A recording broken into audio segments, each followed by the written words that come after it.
हे कुणाचे सांग भल्या मानसा, असो चूल माती आणि मीठ भाकर, नाम हरीचे मुखी गोड साखर, सोडून दे रे धनाचा तुलाल सार, जग हे कुणाचे सांग भल्या मानसा, कधी लागे कधी लागे कधी लागे रे वेड्या तुला, गोडी अभंगाची बघुनी घे सावळी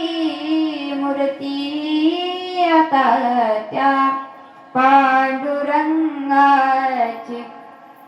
असा हा जन्म मोलाचा नको तू घालवू वाया, नको तू घालवू वाया, करुणी घे भक्तीने शुद्धी तुझ्या त्या अंतरंगाची, बघुनी घे सावळी मूर्ती आता त्या पांडुरंगाची.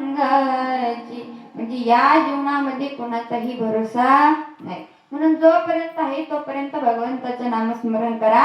कारण जन्म ही प्रत्येकाला आहे आणि जन्माला आलं म्हणजे मरण देखील प्रत्येकाला आहे. प्रत्येकाच्या जन्माचं वेगवेगळं कारण आहे, प्रत्येकाच्या मरणाचं देखील वेगवेगळं कारण आहे. जन्म कशामुळे होतो तर पहिली गोष्ट म्हणजे पाप आणि पुण्य.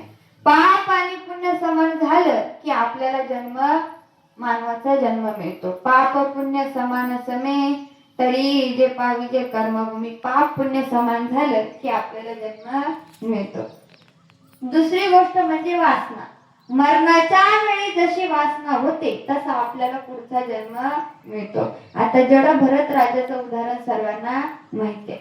मरणाच्या वेळी हरणीचं चिंतन झालं म्हणून पुढचा जन्म सुद्धा हरणीचा मिळाला. जड भरत राजा हरणी गर्भा गेला, घाला तो घातला वासनेने.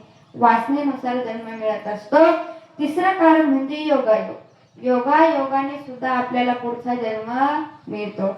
जसं आंधळ्याच्या हातात योगायोगानं कावळा येतो तसं पुढचा जन्म सुद्धा आपल्या योगायोगानं मिळतो. कसं उदाहरण सांगून जाईल.